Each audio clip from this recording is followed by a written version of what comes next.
Vous êtes 100% responsable de votre agenda.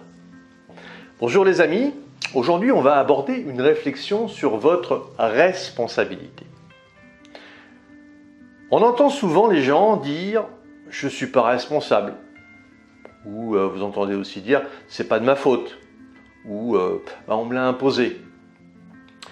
Alors j'ai envie de m'insurger, pousser un coup de gueule quand j'entends ça. Parce que jusqu'à preuve du contraire, le temps dont on dispose nous appartient. Et nous avons tous 24 heures dans une journée. Et la différence entre les gens libres et ceux qui sont esclaves de leur planning, c'est bien les choix que nous faisons. Alors, facile à dire, évidemment, en diront certains, qui répondront peut-être « oui, mais ce n'est pas de ma faute si telle chose m'est arrivée, que je n'ai pas voulu, c'est à cause de lui ou d'elle, pas de moi ». On tente de remettre la faute sur l'autre pour, croit-on, éviter de se sentir coupable. Sauf que souvent ça ne marche pas et que ça crée même éventuellement encore plus de conflits. Si on veut être heureux, on va devoir changer de langage, de façon d'envisager la responsabilité. Alors la mauvaise nouvelle, c'est que nous sommes effectivement à 100% responsables de tout ce que nous faisons.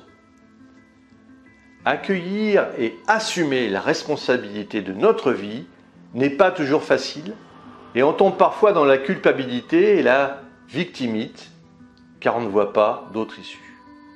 Mais la bonne nouvelle, c'est que nous n'avons pas à nous taper sur la tête si la situation n'est pas positive dans le sens voulu, voire qu'elle nous rend malheureux ou rend quelqu'un d'autre malheureux, parce que nous avons quelque chose à y apprendre. L'autre bonne nouvelle, c'est qu'il y a toujours au moins deux façons d'interpréter la même situation. Quand on est dedans, on est pris dans le déni et parfois on ne peut pas voir l'autre interprétation possible. Celle qui nous permettrait de sortir de la situation désagréable dans laquelle on s'est embourbé. Prendre la responsabilité totale de sa vie, ce n'est pas tenter de tirer la couverture de la justification positive envers soi. C'est récupérer son pouvoir, assumer ses actes avec intégrité, honnêteté et être autonome dans ses choix. Des éléments les plus évidents comme le climat, aux prédéterminations physiques comme votre apparence, la couleur de votre peau, le son de votre voix, en passant par votre origine sociale, certains facteurs ne dépendent pas de votre volonté et ne sont pas influençables.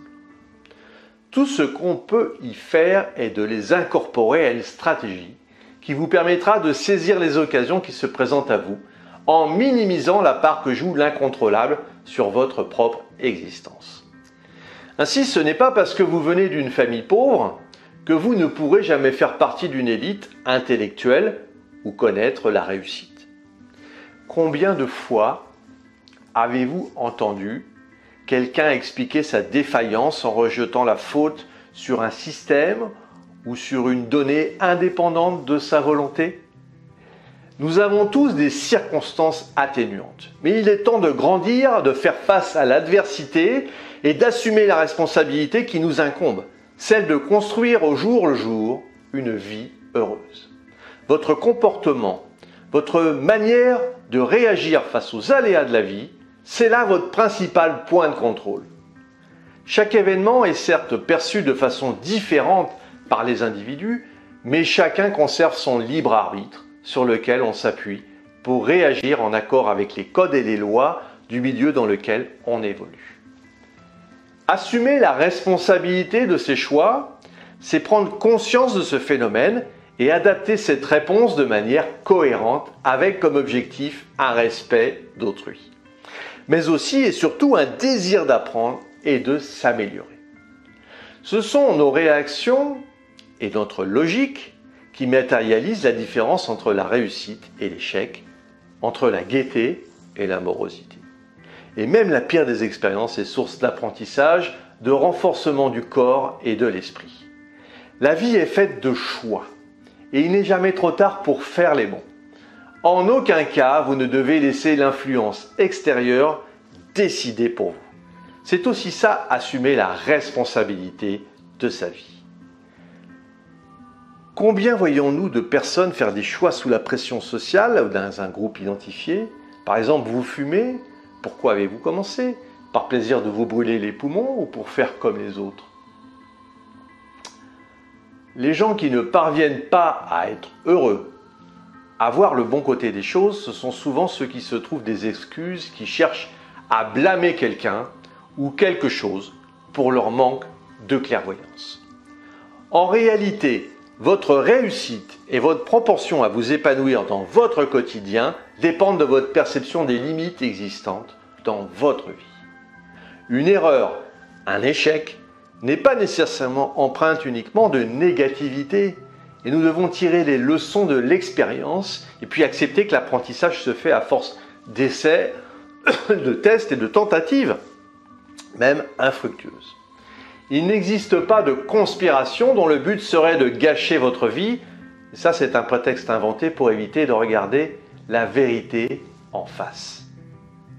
Alors, regardons et assumons nos décisions et nos choix en face. Il est alors beaucoup plus facile de rectifier le tir car cela ne dépend que de vous. Notre temps est bien trop précieux pour se perdre et penser que nous sommes victimes d'une conspiration. Et la seule personne qui vous influence, c'est vous. Si vous voulez aller plus loin dans la gestion de votre temps, et pour vous remercier d'avoir suivi cette vidéo, j'ai mis à votre disposition une heure de formation sur le fonctionnement de votre cerveau et la préparation mentale. Laissez-moi votre meilleure adresse email pour que je vous l'envoie et retrouvez-moi sur le site internet www.lessecretsdechronos.com. Abonnez-vous à la chaîne, mettez-moi un pouce bleu. Et puis si vous avez envie que nous regardions ensemble vos projets, eh bien je vous offre une demi-heure de coaching et le lien est cliquable dans la description. Voilà, je vous dis à très vite les amis, au revoir.